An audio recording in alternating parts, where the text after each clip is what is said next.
यथार्थ गीता श्रीमद् भगवत गीता अथ चतुर्दशोऽध्यायः। पिछले अनेक अध्यायों में योगेश्वर श्री कृष्ण ने ज्ञान का स्वरूप स्पष्ट किया। अध्याय 4 के 19वें श्लोक में उन्होंने बताया कि जिस पुरुष द्वारा संपूर्णता से आरंभ किया हुआ नियत कर्म का आचरण क्रमशः उत्थान होते होते इतना सूक्ष्म हो गया कि कामना और संकल्प का सर्वथा शमन हो गया, उस समय जिसे वो जानना चाहता है उसकी प्रत्यक्ष अनुभूति हो जाती है। उसी अनुभूति का नाम ज्ञान है। 13वें अध्याय में ज्ञान को परिभाषित किया। अध्यात्म ज्ञान नितत्वम तत्व ज्ञानार्थ दर्शनम। आत्मज्ञान में एक रस स्थिति और तत्व के अर्थ स्वरूप परमात्मा का प्रत्यक्ष दर्शन ज्ञान है। क्षेत्र क्षेत्रज्ञ के भेद को विदित कर लेने के पश्चात ही ज्ञान है। ज्ञान का अर्थ शास्त्रार्थ नहीं, शास्त्रों को याद कर लेना ही ज्ञान नहीं है। अभ्यास की वो अवस्था ज्ञान है जहां वो तत्व विदित होता है। परमात्मा के साक्षात्कार के साथ मिलने वाली अनुभूति का नाम ज्ञान है। इसके विपरीत सब कुछ अज्ञान है। इस प्रकार सब कुछ बता लेने पर भी प्रस्तुत अध्याय 14 में योगेश्वर श्री कृष्ण कहते हैं कि अर्जुन, उन ज्ञानों में भी परम उत्तम ज्ञान को मैं फिर भी तेरे लिए कहूंगा। योगेश्वर उसी की पुनरावृत्ति करने जा रहे हैं, क्योंकि शास्त्र सुचिंतित पुनि पुनि देखिए। भली प्रकार चिंतन किया हुआ शास्त्र भी बार बार देखना चाहिए। इतना ही नहीं, ज्यों ज्यों आप साधन पथ पर अग्रसर होंगे, ज्यों ज्यों उस इष्ट में प्रवेश पाते जाएंगे, त्यों त्यों ब्रह्म से नवीन नवीन अनुभूति मिलेगी। ये जानकारी सद्गुरु महापुरुष ही देते हैं। इसलिए श्री कृष्ण कहते हैं, मैं फिर भी कहूंगा। श्री भगवान उवाच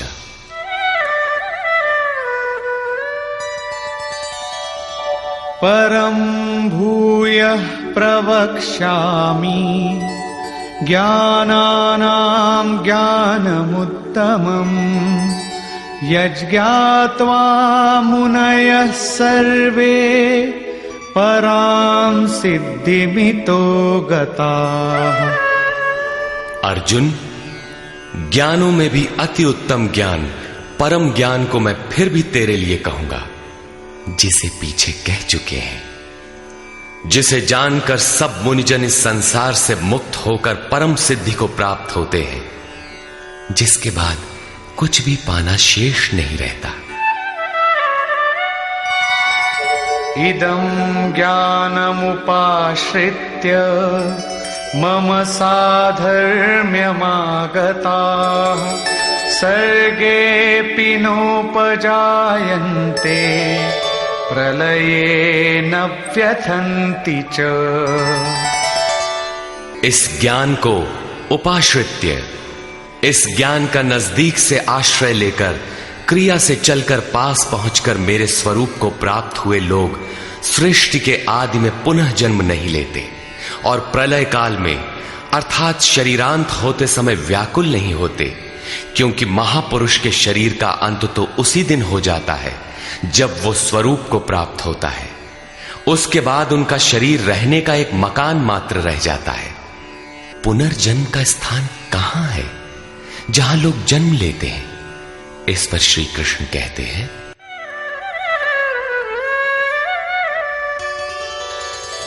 मम योनिर्महद् ब्रह्म तस्मिन् गर्भं दधाम्यहम् संभवः सर्वभूतानां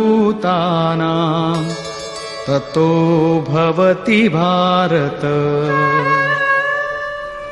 हे अर्जुन, मेरी महद ब्रह्म अर्थात अष्टधा मूल प्रकृति संपूर्ण भूतों की योनि है और उसमें मैं चेतन रूपी बीज को स्थापित करता हूं। उस जड़ चेतन के संयोग से सभी भूतों की उत्पत्ति होती है। सर्वयोनिषु कौन्तेय मूर्तयः सम्भवन्ति याः तासां ब्रह्ममहद्योनिः अहं बीजप्रदः पिता। कौन्तेय, सब योनियों में जितने शरीर उत्पन्न होते हैं उन सब की योनि गर्भ धारण करने वाली माता 8 भेदों वाली मूल प्रकृति है और मैं ही बीज को स्थापन करने वाला पिता हूं। अन्य कोई न माता है न पिता। जब तक जड़ चेतन का संयोग रहेगा जन्म होते रहेंगे, निमित्त तो कोई न कोई बनता ही रहेगा। चेतन आत्मा जड़ प्रकृति में क्यों बंध जाती है? इस पर कहते हैं सत्वं रजस्तम इति गुणाः प्रकृति संभवाः निबध्नन्ति महाबाहो देहे देहिनमव्ययम्। महाबाहु अर्जुन, सत्वगुण, रजोगुण और तमोगुण प्रकृति से उत्पन्न हुए तीनों गुण ही इस अविनाशी जीवात्मा को शरीर में बांधते हैं। किस प्रकार? तत्र सत्वं निर्मलत्वात् प्रकाशकमनामयम् सुखसंगेन बध्नाति ज्ञानसंगेन चानघ। निष्पाप अर्जुन, उन तीनों गुणों में प्रकाश करने वाला निर्विकार सत्व गुण तो निर्मलत्वात्, निर्मल होने के कारण सुख और ज्ञान की आसक्ति से आत्मा को शरीर में बांधता है। सत्व गुण भी बंधन ही है। अंतर इतना ही है कि सुख एकमात्र परमात्मा में है और ज्ञान साक्षात्कार का नाम है। सत्व गुणी तब तक बंधा है जब तक परमात्मा का साक्षात्कार नहीं हो जाता। रजो रागात्मकं विद्धि तृष्णा संगसमुद्भवम् तन्निबध्नाति कौन्तेय कर्म संगेन देहिनम्। हे अर्जुन, राग का जीता जागता स्वरूप रजोगुण है। इसे तू कर्म संगेन, कामना और आसक्ति से उत्पन्न हुआ जान। वो जीवात्मा को कर्म और उसके फल की आसक्ति में बांधता है, वो कर्म में प्रवृत्ति देता है।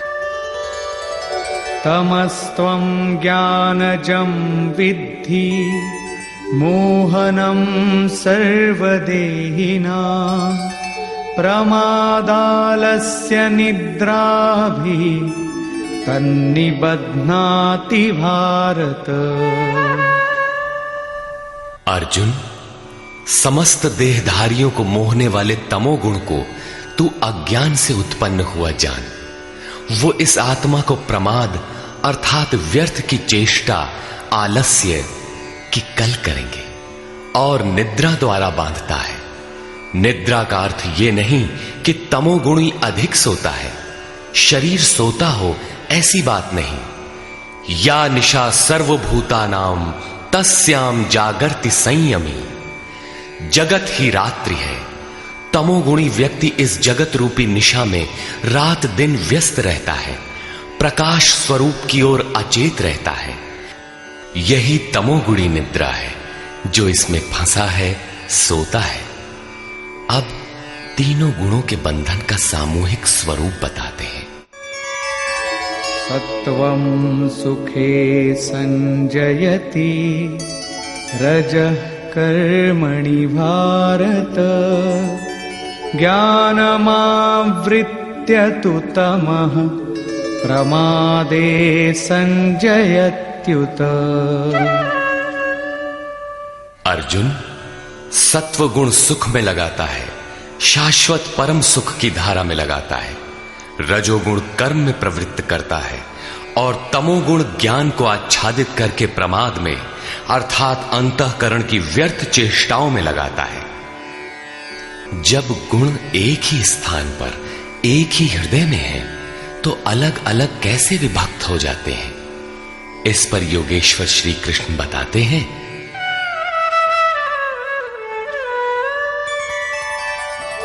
रजस्तमश्चाभिभूय सत्वं भवति भारत, रजः सत्वं तमश्चैव तमः सत्वं रजस्तथा।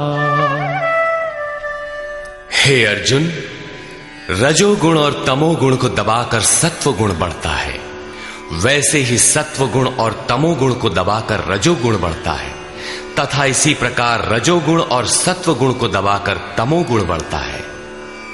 ये कैसे पहचाना जाए कि कब और कौन सा गुण कार्य कर रहा है? सर्वद्वारेषु देहेऽस्मिन् प्रकाश उपजायते, ज्ञानं यदा तदा विद्यात् विवृद्धं सत्वमित्युत। जिस काल में इस शरीर तथा अंतःकरण और संपूर्ण इंद्रियों में ईश्वरीय प्रकाश और बोध शक्ति उत्पन्न होती है, उस समय ऐसा जानना चाहिए कि सत्व गुण विशेष वृद्धि को प्राप्त हुआ है, तथा लोभ प्रवृत्तिरारंभः कर्मणामशमः स्पृहा, रजस्येतानि जायन्ते विवृद्धे भरतर्षभ। हे अर्जुन, रजोगुण की विशेष वृद्धि होने पर लोभ, कार्य में प्रवृत्त होने की चेष्टा, कर्मों का आरंभ, अशांति अर्थात मन की चंचलता, विषय भोगों की लालसा, ये सब उत्पन्न होते हैं। अब तमोगुण की वृद्धि में क्या होता है? अप्रकाशो प्रवृत्तिश्च प्रमादो मोह एव च, तमस्येतानि जायन्ते विवृद्धे कुरु नंदन। अर्जुन, तमोगुण के बढ़ने पर अप्रकाशः, प्रकाश परमात्मा का द्योतक है। ईश्वरीय प्रकाश की ओर न बढ़ने का स्वभाव, कार्यम कर्म, जो करने योग्य प्रक्रिया विशेष है, उसमें अप्रवृत्ति, अंतःकरण में व्यर्थ की चेष्टाओं का प्रवाह और संसार में मुग्ध करने वाली प्रवृत्तियां, ये सभी उत्पन्न होते हैं। इन गुणों की जानकारी से लाभ क्या है? यदा सत्वे प्रवृद्धे तु प्रलयं याति देहभृत्, तदोत्तमविदां लोकान् अमलान् प्रतिपद्यते। जब ये जीवात्मा सत्व गुण की वृद्धि काल में मृत्यु को प्राप्त होता है, शरीर त्याग करता है, तब उत्तम कर्म करने वालों के मल रहित दिव्य लोकों को प्राप्त होता है, तथा रजसि प्रलयं गत्वा कर्म संगिषु जायते, तथा प्रलीनस्तमसि मूढ़योनिषु जायते। रजोगुण की वृद्धि होने पर मृत्यु को प्राप्त होने वाला कर्मों की आसक्ति वाले मनुष्यों में जन्म लेता है, तथा तमोगुण की वृद्धि में मरा हुआ पुरुष मूढ़ योनियों में जन्म लेता है, जिसमें कीट पतंगादि पर्यंत योनियों का विस्तार है। अतः गुणों में भी मनुष्यों को सात्विक गुणों वाला होना चाहिए। प्रकृति का यह बैंक आपके अर्जित गुणों को मृत्यु के उपरांत भी उन्हें आपको सुरक्षित लौटाता है। अब देखें इसका परिणाम। कर्मणः सुकृतस्याहु सात्विकं निर्मलं फलम्, रजसस्तु फलं दुःखम्, अज्ञानं तमसः फलम्। सात्विक कर्म का फल सात्विक, निर्मल सुख, ज्ञान और वैराग्यादि कहा गया है। राजस कर्म का फल दुख और तामस कर्म का फल अज्ञान है। तथा सत्वात् संजायते ज्ञानम् रजसो लोभ एव च प्रमादमोहौ तमसो भवतो ज्ञानमेव च। सत्व गुण से ज्ञान उत्पन्न होता है। ईश्वरीय अनुभूति का नाम ज्ञान है। ईश्वरीय अनुभूति का प्रवाह होता है। रजोगुण से निसंदेह लोभ उत्पन्न होता है तथा तमोगुण से प्रमाद, मोह, आलस्य अर्थात अज्ञान ही उत्पन्न होता है। ये उत्पन्न होकर कौन सी गति देते हैं? ऊर्ध्वं गच्छन्ति सत्त्वस्था मध्ये तिष्ठन्ति राजसाः जघन्यगुणवृत्तिस्था अधो गच्छन्ति तामसाः। सत्व गुण में स्थित हुआ पुरुष ऊर्ध्व मूलम, उस मूल परमात्मा की ओर प्रवाहित होता है, निर्मल लोकों में जाता है।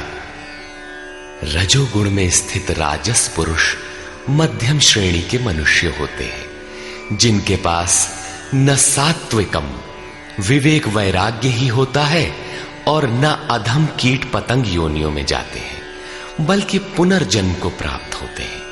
और निंदित तमोगुण में प्रवृत्त हुए तामसी पुरुष अधोगति है, अर्थात पशु पक्षी कीट पतंगादि अधम योनियों को प्राप्त होते हैं। इस प्रकार तीनों गुण किसी न किसी रूप में योनि के ही कारण हैं। जो पुरुष गुणों को पार कर लेते हैं वे जन्म बंधन से छूट जाते हैं और मेरे स्वरूप को प्राप्त होते हैं। इस पर कहते हैं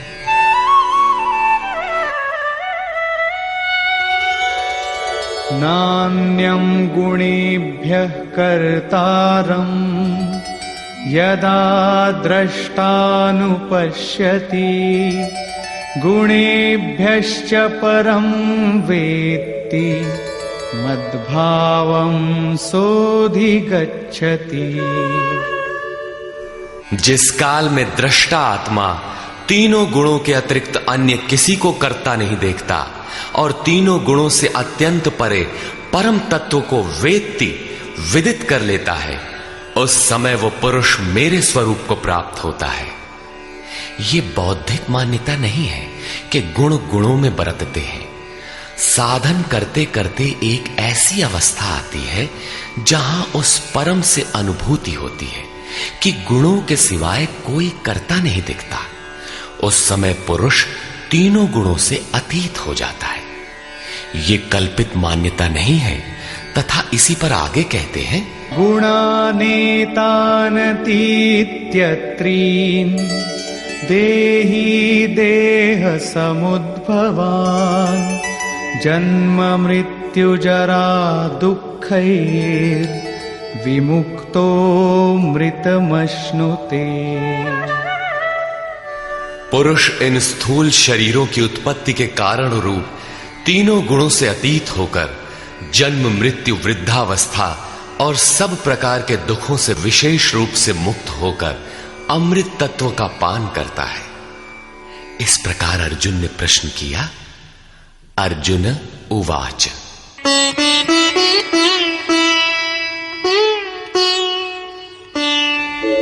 कैर्लिङ्गैः स्त्रीन् गुणानेता अतीतो भवति प्रभो किमाचारः कथं चैतान् स्त्रीन् गुणानतिवर्तते।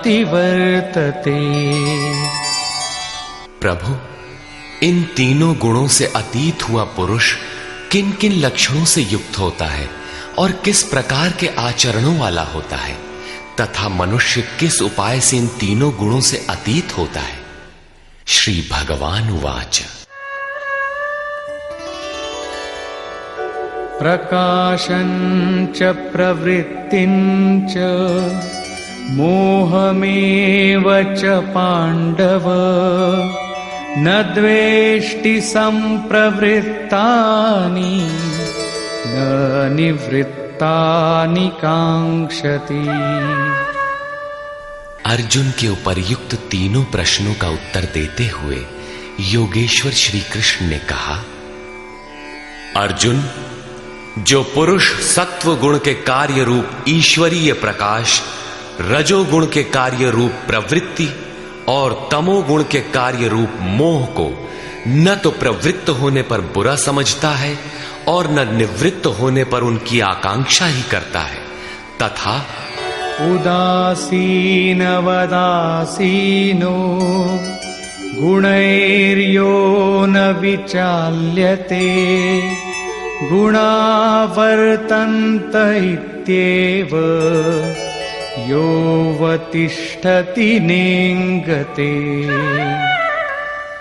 जो इस प्रकार उदासीन के सदृश स्थित हुआ गुणों द्वारा विचलित नहीं किया जा सकता, गुण गुण में ही बरतते हैं, ऐसा यथार्थतः जानकर उस स्थिति से चलायमान नहीं होता, तभी वो गुणों से अतीत होता है। समदुःख सुख स्वस्थः समलोष्टाश्मकाञ्चनः तुल्यप्रिया प्रियो धीरस् तुल्यनिन्दात्मसंस्तुतिः। जो निरंतर स्वयं में अर्थात आत्मभाव में स्थित है, सुख और दुख में सम है, मिट्टी पत्थर और स्वर्ण में भी समान भाव वाला है, धैर्यवान है, जो प्रिय और अप्रिय को बराबर समझता है, अपनी निंदा तथा स्तुति में भी समान भाव वाला है, और मानापमानयोस्तुल्यस् तुल्यो मित्रारिपक्षयो सर्वारंभ परित्यागी गुणातीतः स उच्यते। जो मान और अपमान में सम है, मित्र और शत्रु पक्ष में भी सम है, वो संपूर्ण आरंभों से रहित हुआ पुरुष गुणातीत कहा जाता है। श्लोक 22 से 25 तक गुणों से अतीत पुरुष के लक्षण और आचरण बताए गए कि वो चलायमान नहीं होता, गुणों के द्वारा विचलित नहीं किया जा सकता, स्थिर रहता है। अब प्रस्तुत है गुणों से अतीत होने की विधि।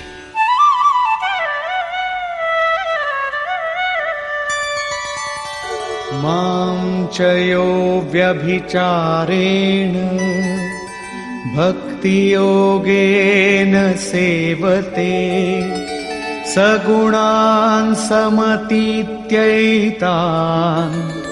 ब्रह्म भूयाय कल्पते।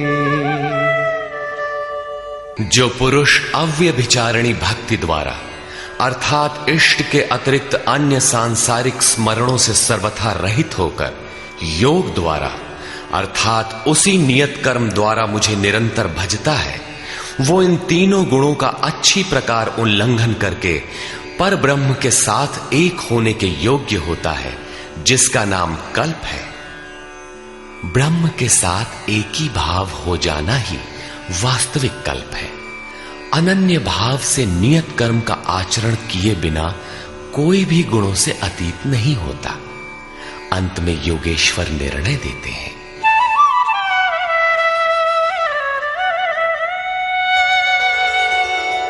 ब्रह्मणो हि प्रतिष्ठाहम् अमृतस्याव्ययस्य च शाश्वतस्य च धर्मस्य सुखस्यैकान्तिकस्य च। हे अर्जुन, उस अविनाशी ब्रह्म का जिसके साथ वो कल्प करता है, जिसमें वो गुणातीत एक ही भाव से प्रवेश करता है, अमृत का, शाश्वत धर्म का और उस अखंड एक रस आनंद का मैं ही आश्रय हूं, अर्थात परमात्म स्थित सद्गुरु ही इन सब का आश्रय है। श्री कृष्ण एक ही योगेश्वर थे। अब यदि आपको अव्यक्त अविनाशी ब्रह्म, शाश्वत धर्म, अखंड एक रस आनंद की आवश्यकता है तो किसी तत्व स्थित अव्यक्त स्थित महापुरुष की शरण लें। उनके द्वारा ही यह संभव है। निष्कर्ष, इस अध्याय के आरंभ में योगेश्वर श्री कृष्ण ने कहा कि अर्जुन, ज्ञानों में भी अति उत्तम परम ज्ञान को मैं फिर भी तेरे लिए कहूंगा।